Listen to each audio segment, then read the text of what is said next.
లేదా ఒక బ్రిడ్జ్ పడిపోయేలా ఉంది, ఇప్పుడే దాన్ని అర్థం చేసుకొని మనం పైన గవర్నమెంట్ చెప్పాలి. ఇన్ కేస్ ఈ రోడ్ లో వెహికల్ వెళ్తే యాక్సిడెంట్ అవ్వచ్చు అనుకుంటే మనం గవర్నమెంట్ నుంచి అడుగుతాం. రోడ్ సేఫ్టీ అనే వర్డ్ వాడితే శాంక్షన్ వెంటనే వస్తుంది.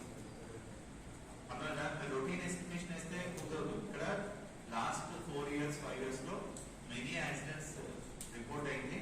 కాబట్టి ఇక్కడ రోడ్ రేట్ సర్చింగ్ ప్రజల సేఫ్టీ దృష్ట్యా చాలా ఇంపార్టెంట్ అని అడగాలి. సో అలాగా మనం శాంక్షన్ తీసుకోవాలి అండ్ కలెక్టర్ గారి ద్వారా పంపించాలి. అండ్ నేను కూడా స్ట్రెస్ చేస్తాను.